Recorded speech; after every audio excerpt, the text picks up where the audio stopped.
The agenda review. The Swan Planning Commission will conduct a public work session to review proposed amendments to town and village municipal plan. Next slide, please. And item number 3, we'll just move down. The first item will be a presentation that the Wiles and their attorney have asked for. They paid to have a couple of 15-minute presentations to the Planning Commission. So we obviously always ask for input, and they will be first on the agenda. After that, we'll review any other information that is presented, discussion. We'll pick up our plan from where we were back in May. After that, review the minutes of July 20, 27, and August 10. Any other necessary business, and then adjourn. So with that, it's in place, I guess. Anthony, can you present? Sure. This year can ask you to say 2 words at the outset here, and then I'll introduce what will come after. Sure. So we'd like to thank the planning commission for releasing a letter and steps we've taken to address our concerns. We'd like to move past it and really kind of focus tonight on renewable energy in Swanton, based upon facts and not fear. And we have deep roots in this community, and we care just like we do about Swanton's future. Thank you. So, at the last meeting in July, you invited us to present more information. You also mentioned that hadn't been invited to the open meeting session that we had last year. And I went back and looked through my emails, and I do want to take some responsibility and apologize, because I did actually send the notice to David, and I asked him to post it to the community calendar and the wind farm forum, but I realized that that is very different than recognizing the leadership role that the Planning Commission plays, and specifically inviting you all to come, because you do have an important role, and that's why we've been coming to these meetings for the last few months.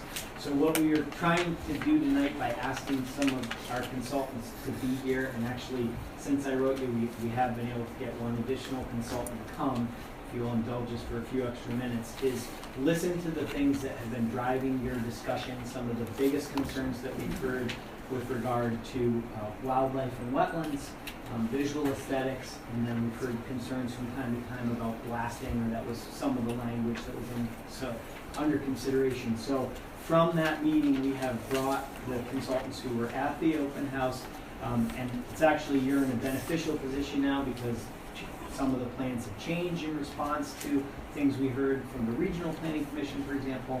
New details have evolved since we've talked to Agency of Natural Resources. So we brought those folks here to share that information for your benefit. We appreciate the chance to have the floor, and I'll bring up Dory Barton first to talk about wildlife and wetlands. I do want to say we did have other consultants at the open house, and in respect of your time and really trying to focus on the main concerns we heard over the last few months, we haven't brought them all. We also can schedule that, but if there are questions you go away unanswered tonight, we can work with you for the future, depending on how your process goes. And I also did want to just bring to folks' attention this cool piece that was in the 7 Days magazine last week about the town of Milton. You may know that Georgia Mountain Community Wind is actually mostly in Milton, despite its name. And here you can barely see, if you get a copy of the article, they took a big overhead picture of the town. And back here is the wind project. And they have pages and pages about how this is a town that's transforming itself. It's on the move. It's on the way up. And if you read this whole article, you won't see anything in here about people complaining that there's a wind project in the town, people leaving town because there's a wind project in the town, property values going down. What you see is that a community that's basically moved, a wind project's been there for a number of years, and they're focused on other issues. It's not a big deal. So with that, you've heard enough from me over the last months. I'm going to ask Dory Barton from Arrowwood Environmental to come up and talk to you about wildlife and wetlands. Facing. Sorry.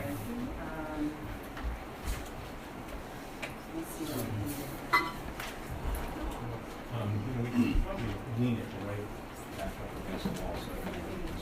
don't you grab that? Thank you, Anthony. I'll let that go on. And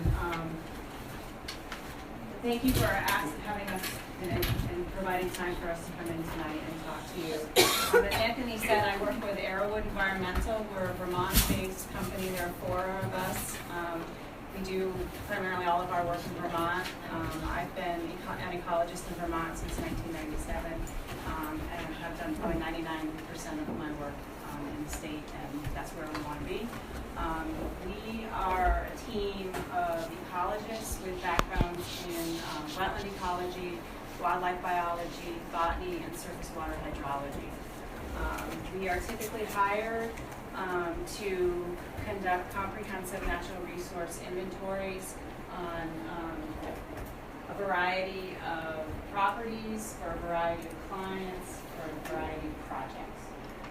So it's a team of scientists that come in and we design objective studies to inventory natural resources on properties. Small scale and large scale, we've done many projects for individual landowners all the way up to town-wide inventories. So that's a little bit about the company and what we do. We were hired by Travis and Ashley to come in and do our work for their project, which entailed developing a comprehensive scientific study to inventory a suite of natural resources that include wetlands, wildlife habitat, rare, threatened, and endangered species, streams, significant natural communities, and I put them all there. I understand that from the intro you're specifically interested in wildlife and wetlands. I think that there's a lot of interplay between the resources, so I'm probably not going to separate out the others, but just to give you a sense of what work we have done and what we have found in this area. And I realize this map may be a little difficult for folks to see, but I wanted Maybe you can put it on the table. to do that. Hold it up maybe over here or something. Sure, you can climb on. I don't look like Vanna White. Yeah, I was just going to call you Vanna. So just to get you oriented to the maps that I'll be using, the maps are oriented so that this is the northerly direction. So we have Fairfield Pond, which is approximately a mile in this direction. We have Lake Champlain, which is probably about 6 miles in this direction. And this is the project area in gray. If folks can see that, that's the limits of disturbance. The black outline is the property boundary, so you can see the 2 properties that the project is contained within. This kind of reddish brownish outline is the extent of our field-based study area. So that's about 260 acres that we evaluated in the field. The plan has a wider view because we don't stop at just a field-based inventory. We actually review all available digital databases and do a remote, often referred to as our desktop review, that extends beyond the boundaries of the physical area that we watch. I brought in an example of a field map that we developed to give you a sense of our methodology. What we do is we establish a grid cell layout in our study area. In this case, we have about 60 grid cells that are 400 by 400 feet. And what you'll see is a team of, at a minimum, 3 of us, most likely 4 of us, walking abreast, following those grid cells and evaluating each one. And the way we do that is we upload that information into a professional grade GPS unit. So we use the GPS not only to navigate, but also to record the data we're collecting as we go along. So in the case of streams, every time one of us crosses a stream, we stop on that specific point, we record the location of the stream, and then we take a bunch of data related to the stream. And we do that for all of the resources as we're traversing this area. So this study, one of us can usually cover 3 of those grid cells in a day. So we've spent about 20 days out there doing our inventory work. Just to kind of give you a sense of how we set up the study, that's That's pretty much across the board, or it's not specific to this project, that's how we do it wherever we're working on a large-scale project in inventorying the resources and documenting. There's very specific standards that we follow as far as how we map the boundaries of resources. Those standards are outlined in a lot of the Agency of Natural Resources documents. So we follow those protocols. They're very objective. They're not subject to our personal interpretation. And so when we say there's a stream, it's because it meets the criteria that's laid out for defining a stream, or defining a wetland boundary, or defining a deer yard, or defining any sort of critical or significant natural resource element. So how many of you folks have been on the property here? Has anyone been out there and walked it? Until I was banned from doing so, yes. Okay, well, yeah. But you've been out there. So I like to give people a sense before I dive into the details of, the very specific resources and where they are, kind of give a sense of what this property looks like, because that's important to us before, it informs kind of our evaluation of some of the habitat features that we're seeing. And so if you haven't been out there, I think it's important to know that this is a forested area. If you look at ortho photos, you can tell that. What you can't see from the ortho photos is that this area is a working landscape. It is a well-worked landscape. It's predominantly defined as a sugar bush, a very actively managed sugar bush. And that brings with it management that can affect some of the resources that we either are seeing or not seeing on landscape. No judgment there. It's just a reality. You're working a landscape that's similar to what happens after you log. So this is a working landscape. This is a very active sugaring operation. I can attest to the fact that there are miles of sugaring tubing out there to traverse either over or under when you're trying to walk the property. There are probably, I would probably safely say, miles of existing roads and trails to access that area. There are times of the year, I think, safely say that there's activity year-round in that management, and there's certain times of the year much more intense activity in these woods.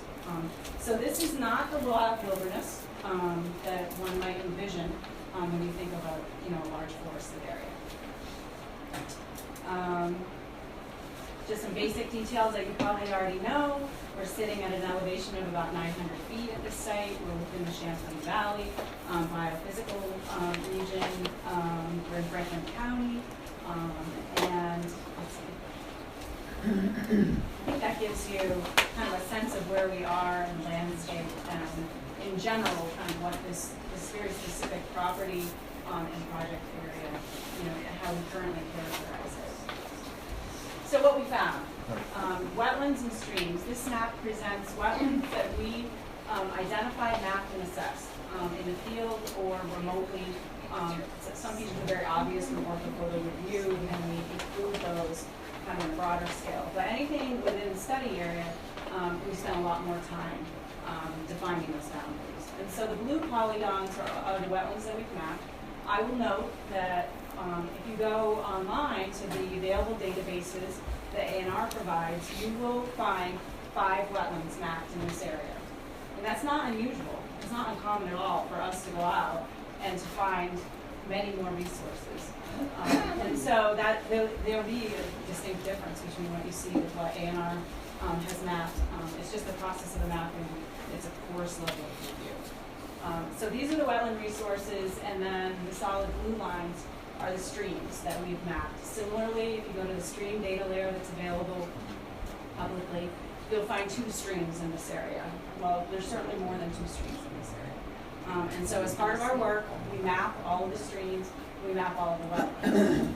After we've mapped them, we do an evaluation of the significance of the resource. And so I think one resource people hear a lot about are wetlands and the classification of wetlands. And so there's various clear protocols for determining significance. We work with the Agency of Natural Resources. It's ultimately their call. We make recommendations. They either agree or disagree. And then, depending on the classification, certain wetlands are provided protected 50-foot buffers. And so those are indicated on the plan. We also distinguish out what wetland types we have. So you will notice there are a couple here that are highlighted in yellow. Those are vernal pools. We do separate evaluations of vernal pools to determine the significance of those resources as well. So essentially what's happened with wetland resources is that they've all been mapped, they've all been classified, they've all been assessed as far as functions and values. All the protected buffers have been determined, and the project has been designed to avoid all wetlands and all protected buffers. There's not a square foot of wetland impact in this project. And the process that we go through with that is we turn this data over to our engineers after we're done in the field, and then they, work through, and this site is very conducive to avoiding natural resources. In broad sense, we're talking about wetlands right now, but it's the same with the streams. The project has been designed to include 6 stream crossings that were unavoidable. Sometimes you just can't get here from there without crossing the stream. There are no direct stream impacts because the project has been designed with oversized open bottom arch culverts. So the project's going to maintain the natural condition of all streams. The crossings are all perpendicular to the resources. We have no sections of parallel coincidence with streams in project area where you get concerned about clearing riparian buffers. So the riparian buffers of the streams are maintained, which is, as we all know, is important habitat. And we have dealt with the stream crossings, working with both the Army Corps of Engineers and with the state of Vermont, who had some feedback, and as a result of that, there's some slight redesign that happened to accommodate concerns that they had. So we're looking at maintaining the stream features for not only the flow of water, but also the flow of water. So the designs accommodate aquatic organism passage. If I'm going fast, I'm just trying to respect your time. There's a lot of material to get through, and I just want to make sure that you have a good sense of what we studied and what we found without getting too far into the weeds. Does anyone have, before I turn this one, does anyone have any questions about wetlands or streams? Waiting for your presentation. Okay, all right. So on the next map, which has the same basic outline features, like a base features, project area in gray. This map presents, it has the wetlands and the streams, but it also includes significant, or the natural communities. So natural communities are the assemblage of plants, including trees, shrubs, and herbaceous material. And there's a very specific classification system in the state of Vermont that we follow in terms of mapping and assessing those natural communities for significance. And so that's presented on this map. We basically have a matrix community or a background community of northern hardwood forests, a very common community in the state of Vermont, as I think we all probably know, very conducive to a nice sugaring operation. And within that, we have areas where we have a mix of some hemlock, some oak, and some pine. We have some areas that are more predominantly hemlock on this project. None of the natural communities, with the exception of this nice hemlock swamp in the middle of this hemlock northern hardwood forest, meets the definition of a rare and irreplaceable natural area. So there's a very clear state protocol that we use to do the ranking of these communities. We run through that ranking, we present to the state of Vermont, they either agree or disagree, they have the ultimate, usually, I don't know that we defer, but in most cases we're in agreement, and we were in this case as well. So this little area in here is considered a rare and irreplaceable natural area. It's an outstanding example of a hemlock swamp. It also just so happens to be sitting in the middle of a deer yard. This area, as you can tell, the project has been designed to avoid this area and also provide a pretty significant buffer.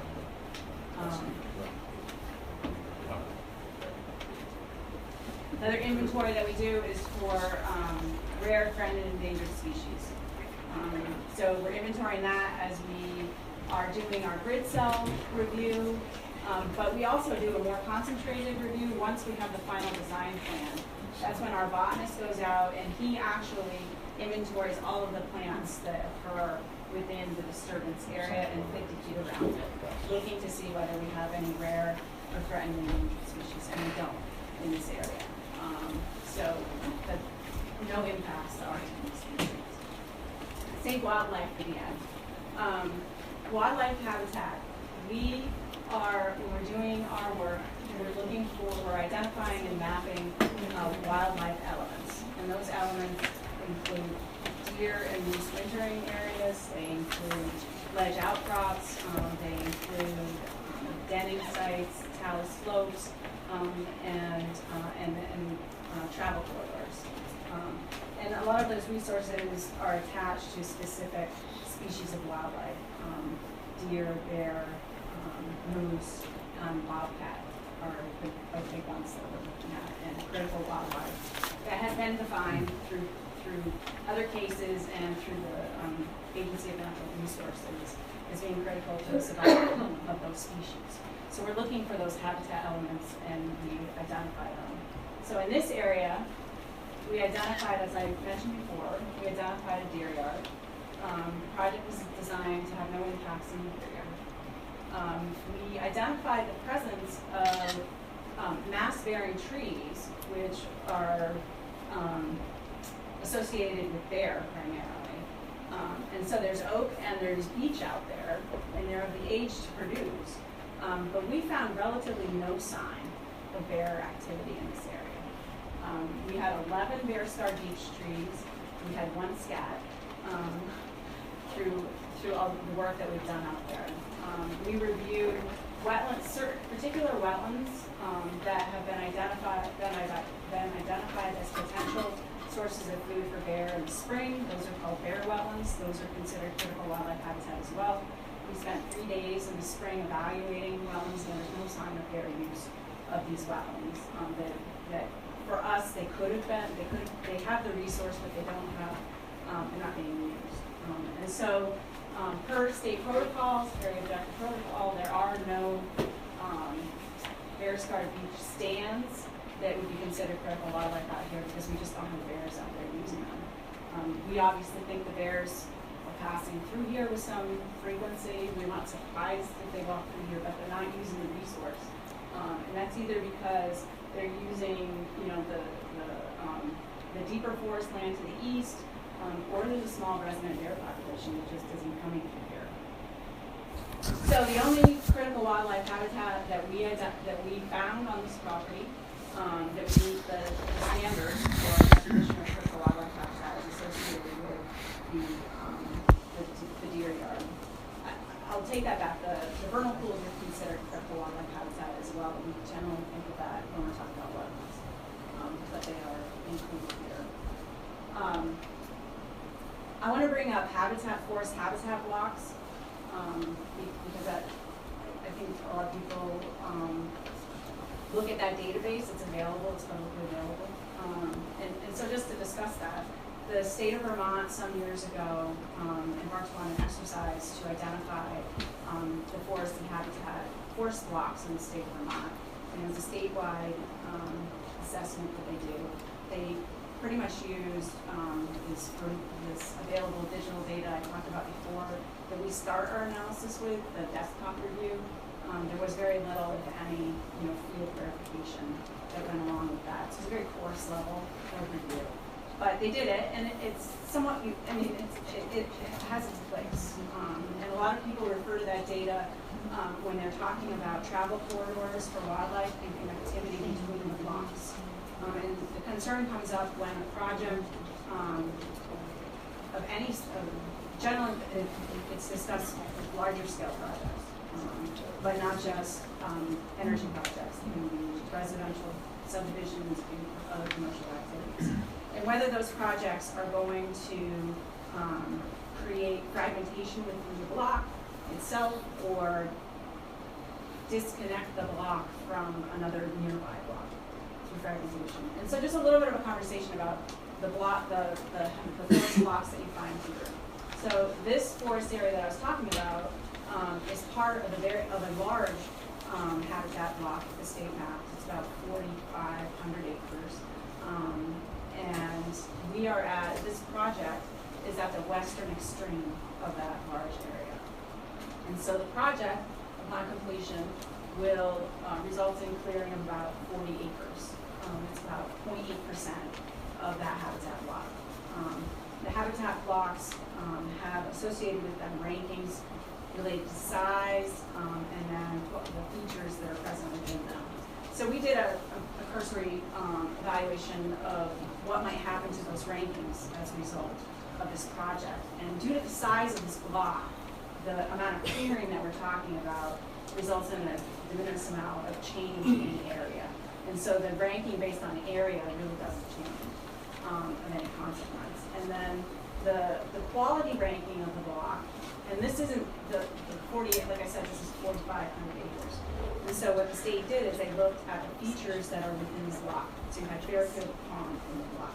You had some pretty significant wetland features in the block. Those all make up a relatively high ranking. This project doesn't affect with any degree of significance the factors that went into high ranking. And so when you remove the 40 acres, you don't see much of any, if any, diminishment in the ranking of the overall block. And part of that's because we are at the western edge of it. We've avoided all wetlands. We've done impact on the streams. And wetland area and stream area all play into the ranking of the block. The other thing to note is that we don't have any forest blocks further to the west of this area. And so we don't have a movement corridor to the west that this is blocking or fragmenting. We have movement north and south. We have wildlife that are coming in and using the area, but not moving through. And so the concern about impeding the movement of wildlife is not really present in this location. So I'm sure I've gone over my time, but I think I've hit the highlights. Do you have any questions? On that map, I guess it looks like gray roads and gray squares every so often. Are those where the sites would be for the different turbines? Yes. Okay. And then at the center bottom in the white, there's like some dots there. Maybe it's my eyes from here, but there's some dots there. Is that where these homes would be located? Are located? Are located there. Okay, That's they are the ones located on there. yes. Okay. And about where across in there with the ridge line? Well, the turbines are at, I think you would say we're at the top of the hill. Yeah. You show two turbines located outside the property ownership? That is on neighboring property on the, Correct. Whose property is that? It's Alan Burgos. And that would all be accessed through Rocky your Ridge property, Road. yes. Now, does that go through his active trigger push that he has? They would. That does. Did you identify any bobcat habitat in that area? there's You not, so mentioned- what we're looking for with the critical habitat for bobcat are ledge outcrops, denning areas, and there really isn't any of that present. Not to say that you wouldn't have the occasional bobcat walk through there, but there's not critical habitat there. On your studies, are you working actively with the USDA? I mean, do you work with them, or is this just your own private study? And then it's for, that's my question. I know in other town issues, if we've had a sugar bush impacted,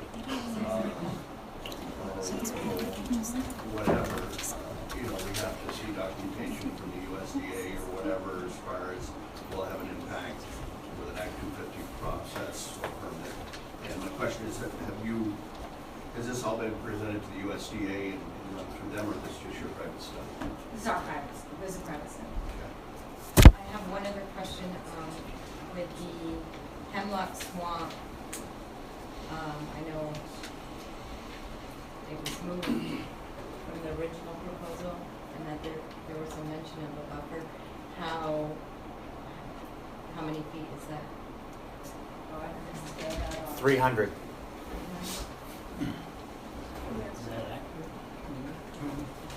Who answered? You answered that, did you measure it? Paste it off.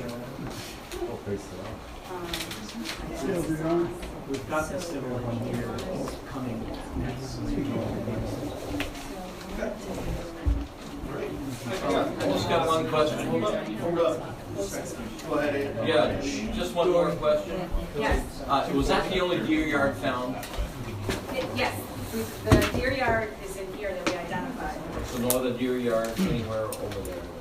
Not in this study area. The state has a deer yard mapped several hundred, if not 1,000 feet to the north. That's the closest one that they had mapped. This one was actually identified over the course of our work. So previously this it was unknown. You mentioned 40 acres is going to be cleared. Of that, how much would be, I realize you need to open up more area than you actually need to put the turbines up. How much of that would be replaced or reseeded and repaired to somewhat? I can answer that. Okay. Of the cleared area, 10.5, a little more are roads and what become impervious surfaces, and then there's a little bit more that's the extent of the turbine pads, which are really just like a permeable stone. So there's probably 15 acres or so of that, and then everything else gets revegetated. And around the base of each turbine, that's going to be a large area of stone, or will that be That'd be a large area of stone. really? Okay. And one more question on the deer yard. You said that your studies, or that it did impact the deer yard because they didn't travel any further to the west? No, that's not what I meant. The deer yard is located within Right. this area. Correct. And so the project has been designed to not impact the deer yard directly. What I was talking about with the migration to the west was any connectivity to other large forest blocks, not deer yards specifically. And there aren't other forest blocks down there, so we don't have a general migration route to the west. Well, it's a huge feeding ground. Feeding them for what? Deer. I don't doubt it. We have an overpopulation of deer and they definitely feed. But as far as a critical resource, when we talk about deer yards, we're actually not talking about those feeding grounds. We're talking about in the immediate area, and actually I didn't get a chance to get into this, this project has a component to enhance this deer yard that we discovered.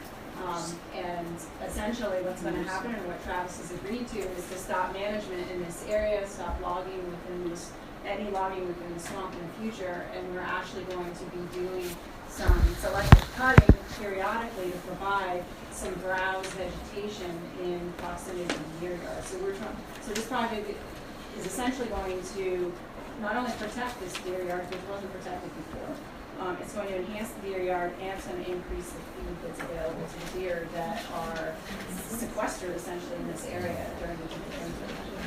No. Am I correct that you said there was no significant wetlands? No, sir, that's not what I meant. I'm sorry if that's what you heard. There are significant wetlands on this property. And those wetlands are classified by the state of Vermont generally as class 2 wetlands, and they're provided a protected 50-foot buffer. The comment that I've tried to say was that the project doesn't have any impacts within those buffers or within those wetlands. Thank you.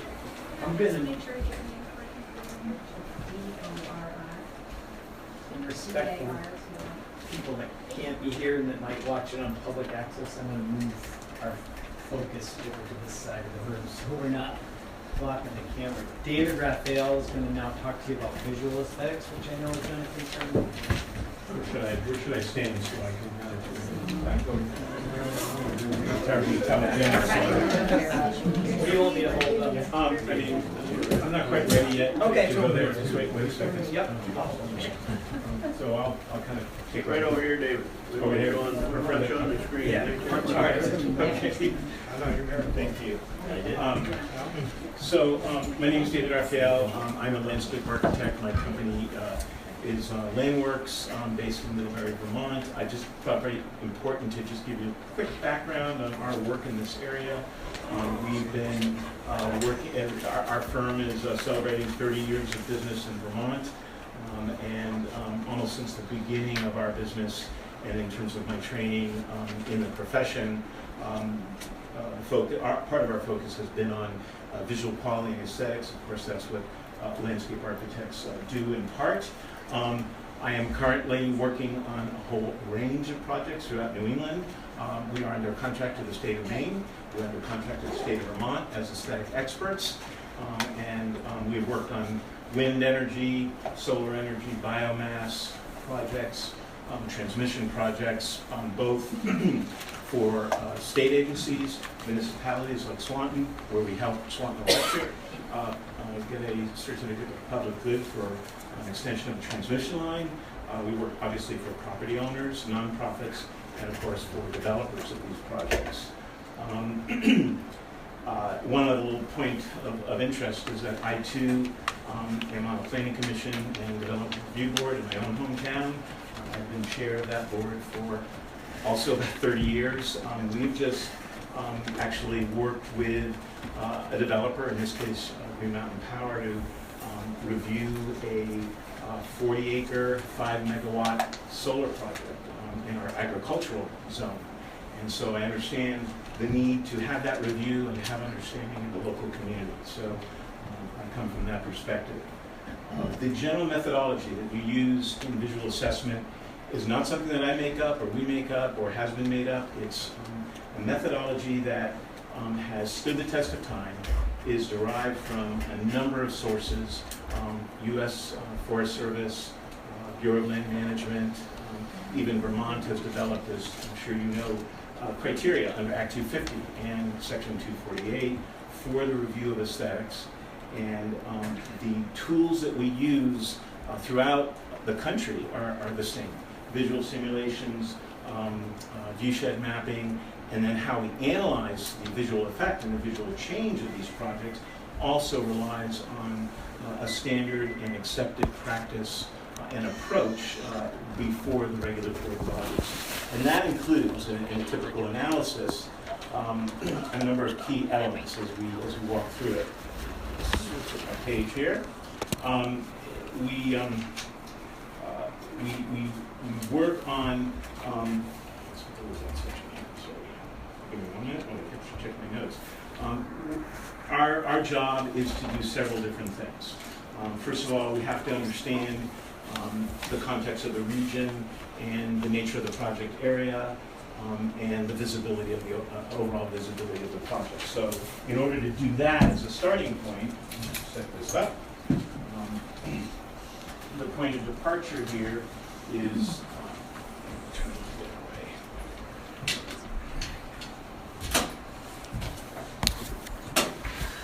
Sorry. The point of departure is to develop initially a visibility map that's called a potential viewshed map. And why it's called potential is that it is done using standard software that every professional in the field relies on through GIS methodology to essentially map all the places in a 10-mile radius, which is the statutory review area under the Section 248 statute and rules, to see what part of that viewshed will actually have visibility of the project. So not to break down, but different colors represent the number of turbines you're going to see from any one of these locations. So one thing I think that probably comes very clearly to you is that there's a lot of white over here and a lot of blue over here. And the reason why there's a lot of color over here, put that around there for you, is, and actually if you folks want to see this, these are two very similar maps, and I can put that on the table and I'll explain the difference between those two. The reason why there is so much visibility over here is that you're out in the lake and there's no obstructions there, and the further away you get from the project, obviously the less obstruction and visibility, lack of visibility or screening there will be. On the other hand, to the west, to the east of the project site, we have hills, topography, landscape, tree cover, and the like, and so the visibility in the land portion of the project area is fairly limited. The difference between these two viewshed maps is one marks and measures the visibility from the hub, the actual turbine of the individual wind energy turbine, and the other one measures the visibility from the highest point of the tip, the rotor, the blade of the turbine. And actually what you find, interestingly enough, is that the visibility between those two is not dramatically different. A little more visibility with the tip, obviously, because it tends to be higher than the turbine, but as you get out and given the topography, generally you're looking at screening and vegetation which are going to block the view. We tend to use a standard height of 40 feet in most of our projects. That's a conservative height for trees. Many of the trees on the project site which we went out and measured are actually 50 to 55 feet height. So that's maybe an underestimation. And the higher the trees surrounding the project and beyond the project, the more the visibility might be reduced. So we start with mapping it, and then we identify sensitive areas, scenic and recreational locations, and we assess how important, how used, how accessible they are. We look at town plans, we look at regional plans, we look at websites, we look at books that talk about the area and how people use, recreate, and recreate in the area. We consider scenic values, places that have been identified over time as being important from the scenic resource and important to the community. And we visit all of the sites that have potential visibility, and often some that don't, just to ensure and to check that these maps are providing us with the appropriate data. So we go out and individually visit and do field work all around the region. We drive the roads. We go to Fairfield Pond. We come and check to make sure what the visibility might be here in the town center, of which there is none. Then we walk through methodology, again, accepted nationally and locally and regionally, that tries to assess the effect of the visual change and the effect of that change on individuals who are using resources. We do look at the whole area, but typically in accepted practice before Public Service Board, New Hampshire review bodies, the Maine Department of Environmental Protection, and the bodies that review these projects, the emphasis is not on each individual private residence. We can't possibly assess visual change at every single resident in this project area. We don't have access to those residents, and visual assessment asks where the change is going to affect public resources, scenic resources, in places where people congregate. So where the greatest change and the greatest potential effect will occur. And so we assess using data that's available to us, on-site analysis and tabulation and observation, the types of uses that go on in different areas like Fairfield Pond, like the rail trail, those types of resources, to get a feeling for how different users of those types of resources will be affected by a wind energy project. Give you an example, in Maine, where there are a lot of wind energy projects on ridges, low and high, high points, hilltops, so forth, one of the primary users of those types of facilities in the winter are snowmobilers. We've found that snowmobilers actually really like wind energy projects because many wind energy projects provide access to places they might have not been able to get to, and in fact support that. One of the wind energy projects in Maine that we worked on every year has an event for snowmobilers. It's very popular. So we look at how different users are affected potentially by the project if it's built. And we go through an analysis that assesses a number of very specific criteria. How close are you to the project? How many turbines are you going to see? How does that project look in the landscape from that vantage point? Is it overly dominant? Is it extensive? How much of your view, for example, will be changed or altered because of the wind energy project? For example, on a pond, as I'm sure you would understand, the user of a pond, whether you're fishing, whether you're motorboating, whether you're swimming or paddling, has a 360-degree view in the water. You can see in any direction. So you may be looking at a wind turbine, but that wind turbine might occupy 5% or 10% or 20% of the view, depending on the breadth of the project in the landscape from that vantage point. So we go through a step-by-step process, again, that has been agreed upon and accepted in a number of different venues to assess the potential effect on the project. And one of the other tools that we use, obviously, and that people want to see are visual simulations, and what will the project look like from different vantage points in the project area. So we've done a number of visual simulations for this project. For example, here is what the project's going to look like from, I think it's about over 9 miles away from Burton Island State Park. And actually you can see the turbines in here. You have to come up a little bit closer. And I'm going to tell you a little bit about the technique that we use and talk about the veracity of that technique in a minute. Here would be the view from the Missisquoi Valley Rail Trail in St. Albans. And we've got a map that locates where the view is. This is what the project will look like from here, so the board can see.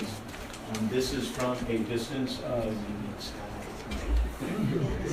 1.24 miles. So that's obviously a closer view.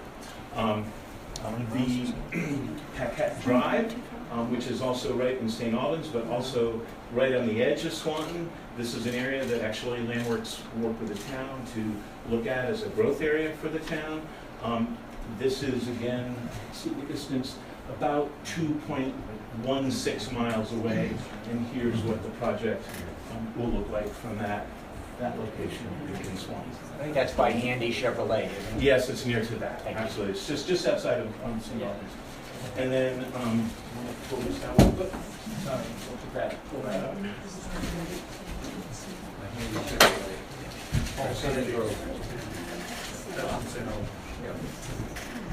So visual simulations are very important for us to get a sense of obviously what the project will look like. Here's the view from Fairfield Pond,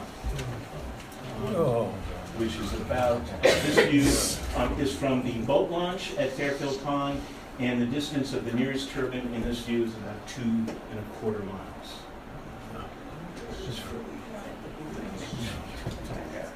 So let me just say a couple of things about visual simulations. It's very important to understand that visual simulations are static, limited representations of what you're going to do from only a single point.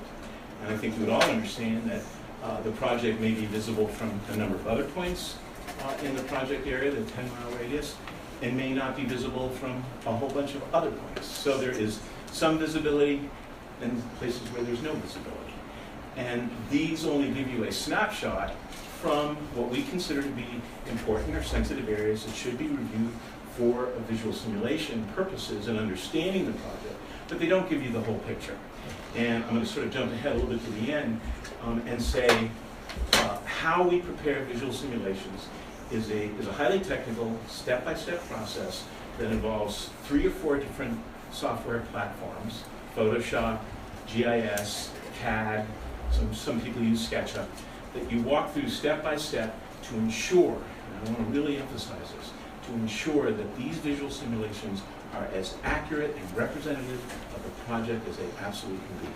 And again, they're just simulations. You're seeing these pictures at one point in time, from one place, under one set of atmospheric conditions. And so you have to take that into account. I have found, over 30 years of experience in this type of work, that a visual simulation is a good point of departure, but you need to also take into account the whole experience of the resource.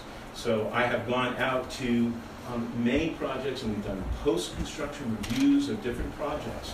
A, to test the veracity of our visual simulations and their accuracy, and B, to understand what the visual effect was before and after and how it affected the use. And we found that when you're involved in a 3-dimensional, 360-degree environment, where if you're paddling, for example, where there are waves, there are other boaters, there's shoreline, there's weather conditions, and there's shoreline, there's things that you can look at that, and you can't simply focus on that view there are other things that you enjoy, and it doesn't necessarily diminish your experience. We've gone to state parks that are in full view of wind energy projects. Crystal Lake in Barton, after the Sheffield project was built, May Pond in Pillsbury State Park, after the Lumster project was built, and we found, interviewed rangers, looked at visitor counts. Visitor counts have not gone down, they've gone up in all those resources. The rangers who've run those places have told us, yes, they get comments from people, some like them, some don't, but no one really complains about them. I've documented that. I have excerpts from rangers' logs, and I have found personally, as an avid outdoors person, that in some instances, in many instances, the visual effect that you might be focused on with one single simulation is much different than what you experience in actuality in real time. I want to just say that I know that there are folks who have difference of opinions about this, and I know that folks have, and often do, prepare their versions of visual simulations. I'm going to sit here and tell you right now, there is no upside for us to create a visual simulation that is anything but the most accurate, true representation that we can possibly do, given the tools we have available to us. And we have presented these visual simulations, as I mentioned, before many different regulatory review bodies, and we've never been questioned about the veracity or the reliability of those simulations. Folks who obviously and rightfully want to have an understanding may try, using Photoshop or Google Earth to create their own simulations. We have found, unless you go through a step-by-step, very involved, highly technical process to produce these types of simulations, there are going to be inaccuracies. And we found that, frankly, with a number of the simulations that have circulated about this project, that they're inaccurate, they don't represent what you're actually going to see, they over-represent, and they can't be relied on. And so our visual simulations, that again, there's no upside for us to misrepresent the project. These are true and accurate, and I would swear, and do swear, under oath to that effect. In terms of the project itself, we also, as I mentioned, look at regional context and try to understand the setting and the fit of the project. One thing you have to understand, I'm sure you do, about wind is that you can't hide it. Wind energy is going to be visible. Because it is visible, doesn't automatically translate into an unacceptable or unreasonable impact. And all of the regulatory bodies in New England have stated that and follow that basis for their review. That doesn't mean that some projects won't, have unacceptable impacts, but based on our look at this project, we found there's some interesting contextual factors that help this project fit within the overall landscape. First of all, Lake Champlain is 5 or 6 miles away. We already have experience with the Georgia Wind project to know that the impacts there have been acceptable and haven't changed users' enjoyment and user numbers in state parks. This area obviously has Georgia Wind. It has the project across the lake, which is in Clinton County in New York, which you can see off in the distance. There's even a residential scale wind turbine visible right from the boat launch at Fairfield Pond.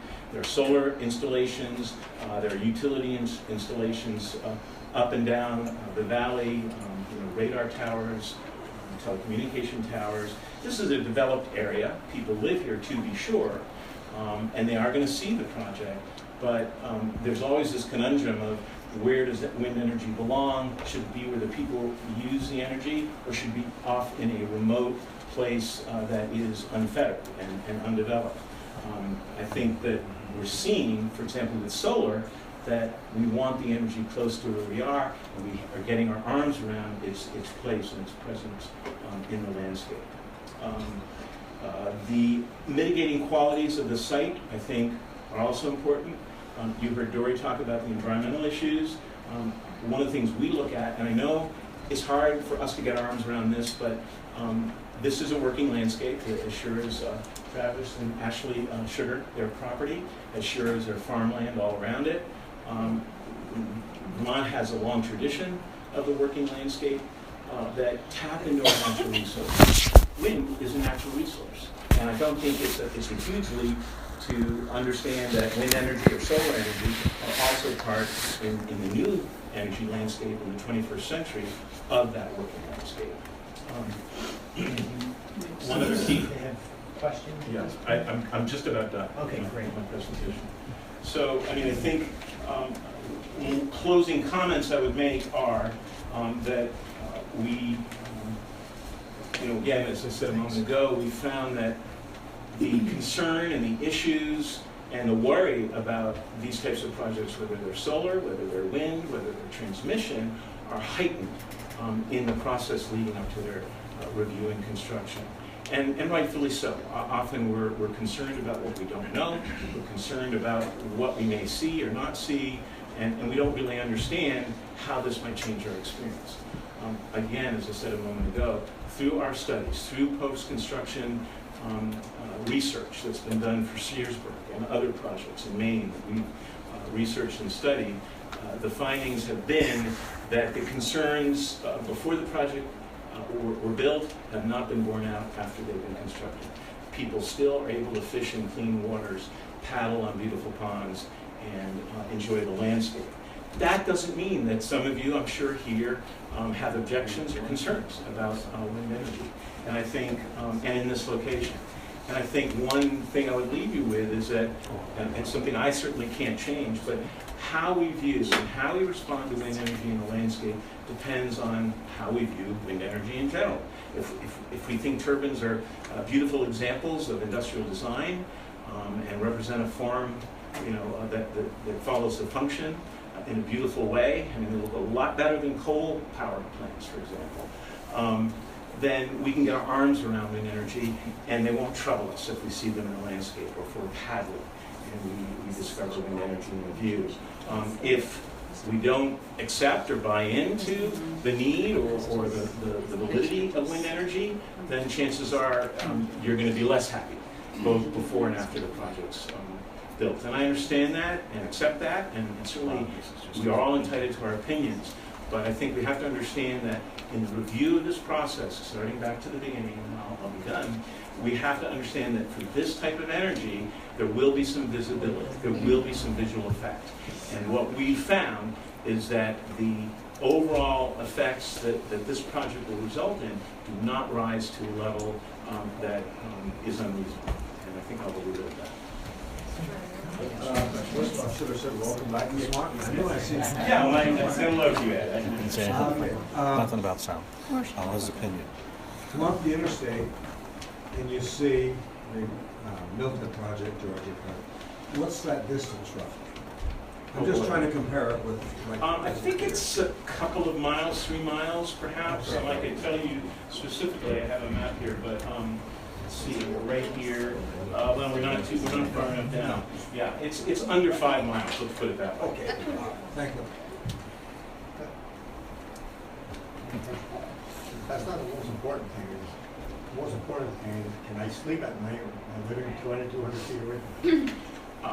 I am not the person who deals with the sound effects, so I can't respond to that. Right. We already know the visit. Yeah, I understand that you're making a study of, as you travel around and the impact of people that potentially just visit an area. But we're concerned about the people that are gonna be living in the area day in and day out. And that's a different point of view. We do take that into account, absolutely. We do not ignore the fact that local residents are going to have to live with this, and what we try to do is assess to what extent will the change in the landscape and the visual effect from the project affect your everyday life. Is it going to be omnipresent? Is it going to be overly dominant? Or is it going to be reasonable in terms of how much you're going to do it and how much you're not going to? I want to make sure that the chair is very involved. I want to make sure that you get the civil engineering component. Is that Correct. And You want to take one more question? Sure. I've got I'm to sure leave. you might have some. please sit down. I got to leave. I just want to know if there were, If you gotta leave, you gotta leave. were there any other sky background choices when you created this model? That's always a good question. We go out on days we know when there's clear view. And sometimes there are clouds, and many times, most of the time in New England, there are clouds, haze, and background colors that frankly do accommodate the visibility of the project in an effective way. There are also days clearly where there'll be a sharper view, and we plan our days as best we can to go out and pick them on representative views, and sometimes they won't be visible at all, and sometimes it will be more starkly visible. No question about that. Thank you. I don't think, the planning commission doesn't have any question on the way you designed this. I've lived in that area my whole life, and I have no doubt this is how I envision it from all the locations. I know the topography, and, you've done a great job as far as I know. I have a quick question for you, Colin and Joel. It's just what amount of energy is this supposed to generate? It's 20 megawatts. The reason I brought that question, I was reviewing our plan, and in it, we have the resource of the Highgate Hydro Dam, and that generates 10 megawatts, which is sufficient and can even produce more. So, just my answer to you, and knowing you're a Vermonter, you worked in Swanton and whatnot, we have a sufficient amount of energy as planners. That's why we're really trying to look at this project and see how important it is or isn't to the future of Swanton. And your comment was people that use the energy should be located in that area. And, we have a sufficient amount of energy, so that's why we're working so hard on this project, to try to see if it fits in Swanton's future. We need 40 more grocery stores in town. And again, we're trying to give you every opportunity to present your project. I think this was done extremely well. There's a lot of study that's gone on in what you presented tonight. So that's just my comment, and we want to continue with questions that we have. And Joel, go ahead. Yeah, Jim, you guys have an impossible job, so I want to state that up front. And I take a look here at what was warned in the meeting, and it talks about the Swanton Planning Commission will conduct a public work session to review proposed amendments to the town and village municipal plan. Proposed amendments cover new provisions for green energy project. Members of the public invited to attend. And I know there was some email traffic that talked about some presentations tonight. I thought the presentations were going to be strictly on mythology, not this specific project, because I really think it's unfair to the public, to the town of Swanton, that we're reviewing this project and we're getting some very specific statements on why this project is good, why some of us should really look at it in this terms. And we took when I walked in here, it was a whole review of the specific site and what's going on. And I don't think that's fair to all the other people of what we're reviewing tonight. Methodology, I think, is great, because that's what you need in determining what you're going to write in your plan and so on. But specific project review tonight, I don't think is what was warned for this meeting. So I just want to add that. And again, I know you got an impossible job, trying to do a fair, balanced job on writing the renewable part of the plan. And as far as doing project review tonight, I would just encourage that we stick more to methodology and not specific project review. That's just my comment for what it is. Thank you, Joel. Yep. Again, we received requests at the last minute, and we tried to, we've asked for presentations for quite some time without having working sections, and that's all we're trying to do is accommodate everybody. And we've done what we could. Yes, Anthony, go ahead. Well, I just want to say that the minutes of the last meeting will reflect that the chair specifically invited the project to come forward with more information at this meeting. Okay. And I also know from watching the select board that there were many times when this was discussed under other business, and you went into very extensive unwarned discussions of the project early on. So we're all in a learning process here, and I hope you just can see, maybe we've made a mistake in not doing more notice on it, but this has been a community conversation for a very long time.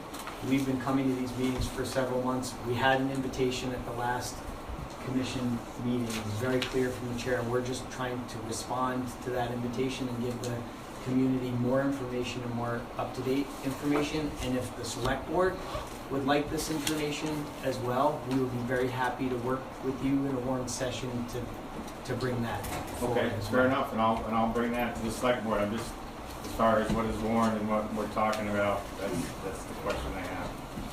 Thanks. Any other questions? Any other additions, or I saw some other hands up? Yeah, go ahead. Yes, I had a question regarding your picture or your presentation of how that would look in Fairfield Pond. And for me, personally, when I drive on the interstate, and I'm looking, let's say, roughly the same distance or even a little more at those wind turbines, and these are going to be a third bigger than those, they look rather big to me just driving by on the interstate, and what you were showing a picture of there from Fairfield Pond looks significantly smaller, and I'm having a little difficulty being able to understand what's wrong with my vision. Don't believe the Georgia Wind Project has turbines that are a third smaller than this. That's number one. No, these are going to be a third large. Well, I don't think these are a third larger than Georgia. No, I think they're fairly. I don't have on the top of my head what the hub height is. I can certainly get back to you on that and the turbine height. I don't think that the difference is that dramatic. And again, what I said is that using CAD, using all the tools that were available to us, we have created turbines that I will say here are true and accurate to the best of our ability and the best that technology can provide for us. Did you estimate them They're at? not an inaccurate representation. Did you estimate them at 499 feet? Is that what you did? The highest, we're looking at two different options, but the highest to the blade tip would be 499 feet. That's what that depicts. I have to check because we 484. Yeah, so we're using the 484 foot model. So that's obviously a difference of there's 17 feet. Do you guys do any representations? Could you please just state your name? When Oh, I'm sorry, Steve Woodward. Yeah, thank you. Do you guys do any representation of them actually spinning, or is it always just a static? We are now, I mean, there is now technology where you can do video. Because when I drive down the interstate and the ones in Georgia aren't spinning, I drive right by without seeing them. But when they do this, that's when it catches your eye. Sure. And, I don't see a tree until the leaves are rustling. So, I would think maybe in the future there would be. It's very expensive to do, and this is the future. Yeah. And right now, in most review processes, that is not required. Piece of presentation, what is typically relied on are the simulations, but I think you're absolutely right that that's a fair impression, and video technology can provide a real-time view. The key is I've seen a number of them now. We just had a review one where the turbines were placed into a static photograph and were spinning. And that's not a fair and accurate representation. So you have to do it, obviously a real video, and then employ the right software to play. Well, like virtual roller coasters, I figured maybe you could have virtual. That's a good question. Good one. Wendy had a question over here. Yeah. My name is Michelle Dewad. When you speak of visual, I live just down the road from Rocky Ridge, and I can see New York's straight across, clear as can be. And they're 300 plus feet, they're not 400. So you're telling me my visual a couple miles down the road is going to be looking like that. For me, I have to say I disagree with that, because you can actually see the ones in New York, and they're much shorter. So for me to live a couple miles down the road, my visual is going to be much different than hundreds of miles away. I wouldn't argue with that. Okay, what about 2,200 feet? You just did the mile and a quarter, whatever. What about 2,000 feet? I'd like to see that. Again, we can't go onto private property and You're conduct very these. welcome to come to my house. Yeah. Well, I would have to review that with the. No, I mean, I think that's only fair. I understand. But those, when you look closer, your view will be definitely more prominent. Yeah, and noise. The biggest problem is gonna be the noise. Couple more comments. We've, like, again, I don't mean to be rude or brief or whatever. We've taken a lot of testimony. A lot of it hasn't really changed over the last few months. Our task as a planning commission is to work with our town plan. We're in the process of doing that on renewable energies, a task that has been re-emphasized out up here, that every town should work or review their renewable energy plan in their plans. So that's where we're at. A couple more questions, and then our task will be to continue to work with what we last presented at the June 1st public hearing. Sorry, Mr. Chairman, do you want to just hear a little bit about the blasting, the cuts and fills? It's been a little bit different than it's been presented here. I mean, you did actually have under consideration a draft that said the blasting was extensive enough to drain wetlands, and that's just very far. Okay, well, we've allowed about an hour presentation. If you've got something else that can enlighten us on that, I appreciate it, sure. High points, just A really quick, I'll give you the 1 minute version. However long it may take. We'll try to figure this briefly. I didn't know we had another presenter, but excuse me for interrupting. Sorry, I wasn't clear. That's what I was trying to. Scott, You want to put these on the board? I can tell it. My name's Ian Jukes, I'm from President of the Consulting Engineers. Scott, let me shut up for it. Can you say your name again? Sorry, my name's Ian Jukes, from Krebs and Lansing. Jewkes. It's everyone.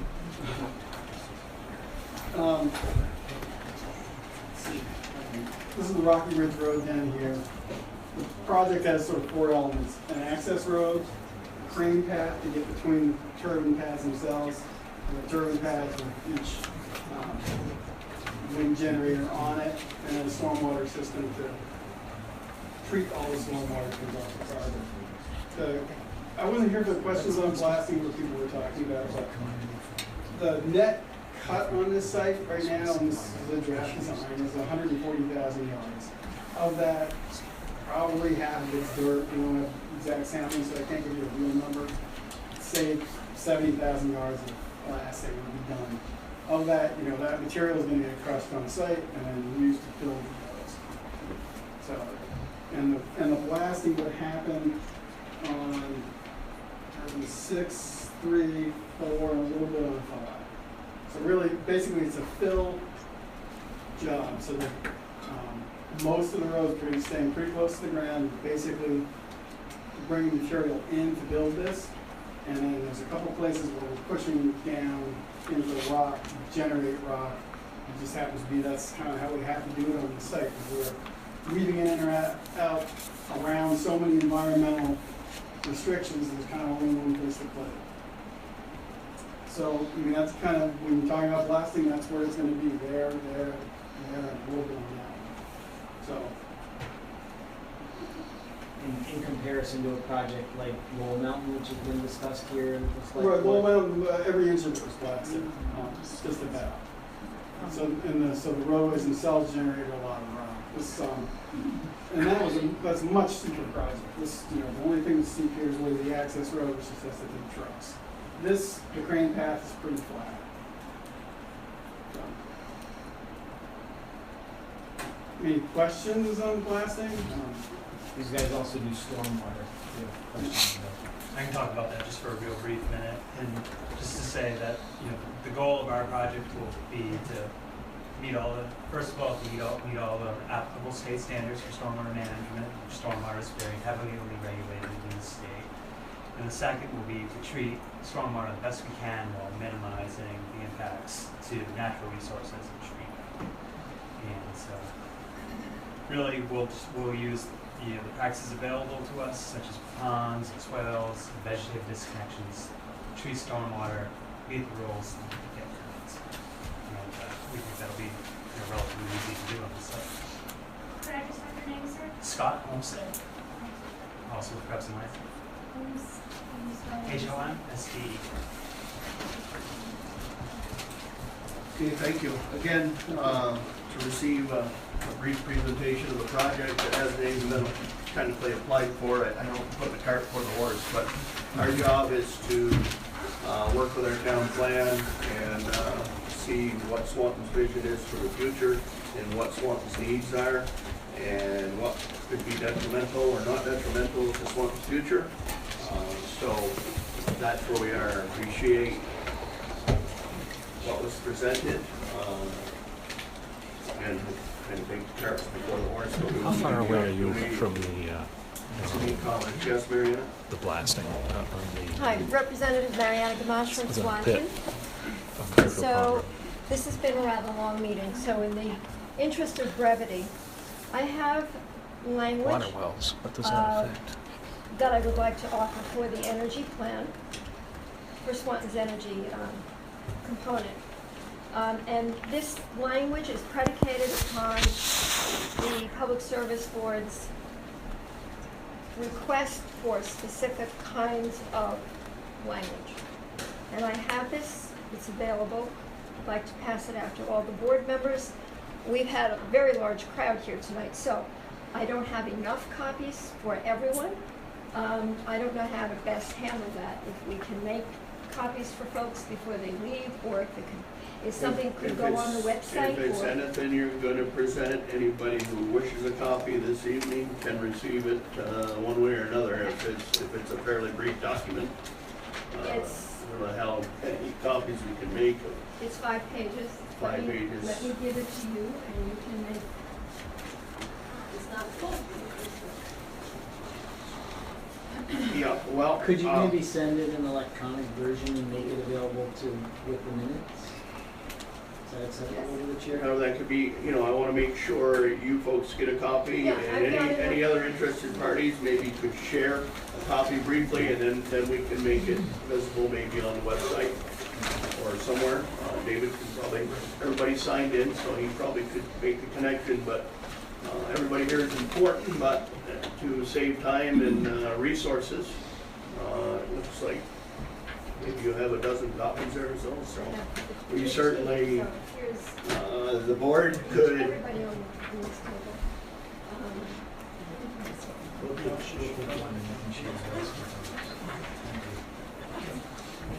How many people would like a copy?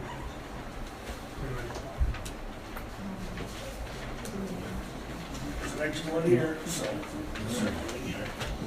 And maybe she'll get one.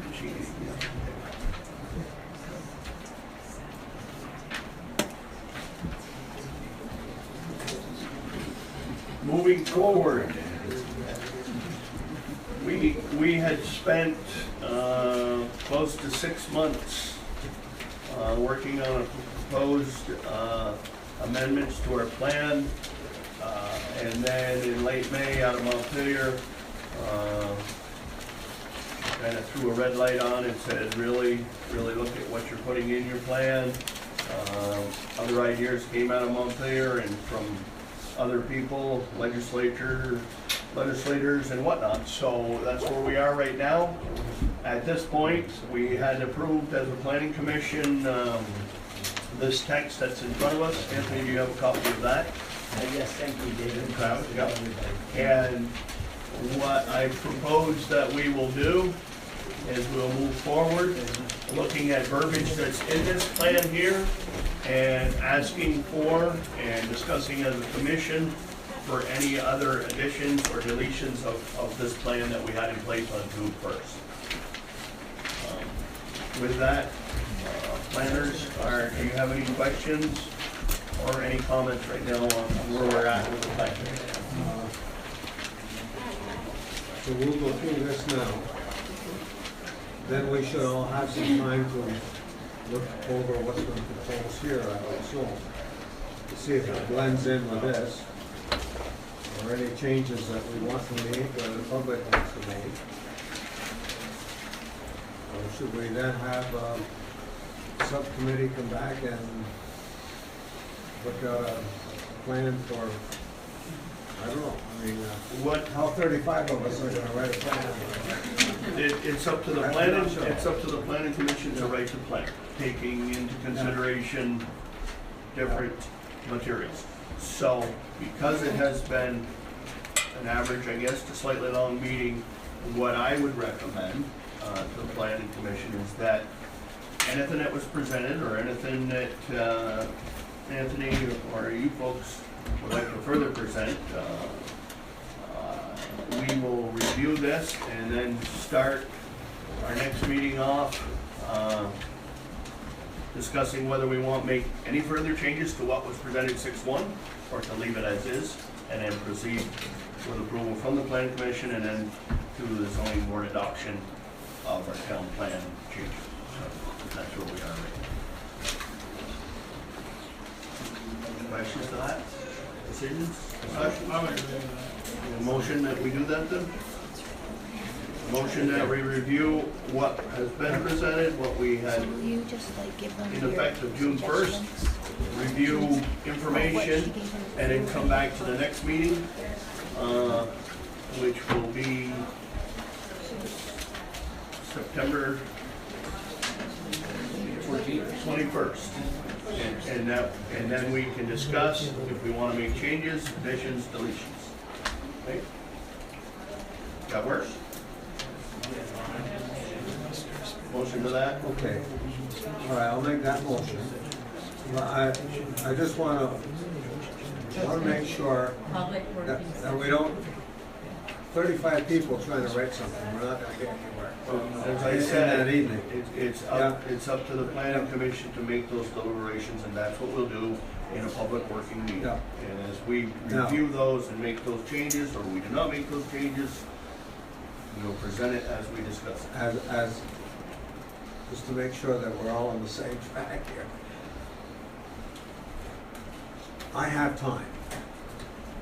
So if I come home on August or September 12th, or before there, or between now and September 12th, if I want to sit at home, take this, and anything else that shows up in the next few days, and put it together into a working paper, is that okay? So you can work on whatever you want on your own and present it, yes. Yeah, okay, that's all I want to know. Yes. And then next meeting will be a working meeting, public hearing, working session to work on the final, hopefully, we're working on finally coming up with a final renewable energy plan for the town of Swan. Okay. You made the motion. Seconded? Any other discussion on how we're gonna move forward? All those in favor, signify by saying aye. Aye. So, okay. Further on the agenda, we have a review of the minutes of July 20th, 27th, and August 10th that we'll work on. We'll work on making those motions right now. And while we're preparing to do that, is there any other necessary business? Anybody have anything? Anthony, Travis, anything? We appreciate your fine presentation. You guys did an excellent job. Okay, Could you give me the date of that 7 days newspaper? I'm happy to leave the copy with you, sir. All right. Thank you. I make the motion to accept the August 10th meeting minutes as written. second to that motion? Yes, we've had the chance to review them. Yeah, we're reviewing. All those in favor signify by saying aye. Aye. I make a motion to accept the minutes for Wednesday, July 20th, 2016, planning commission meeting. Second to that motion? Second. Second by Ed. Any discussion on that? Again, we've had a chance to review those. All those in favor signify by saying aye. Make a motion to accept the July 27th meeting minutes as written. I second it. I make a motion. Is there any discussion on that? All those in favor of the minutes of July 27th, signify by saying aye. Aye. With that, we will hold our next working session on renewable energies on September, got changed again, was it 21st? 21st, 7 p.m. Sure. Yes, just to note that each of you received a copy of the open meeting law compilation that came from the VLCT Yep. today. Yep, everybody has that document. And in our possession. You do. Yeah.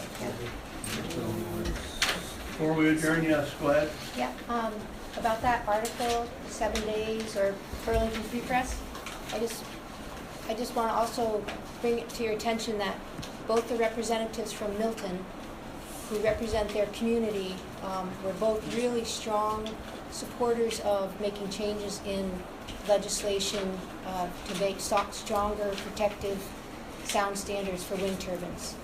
So they know what's going on in their community too. So I just wanted to make sure that you knew that there's another side to that story. Thank you all.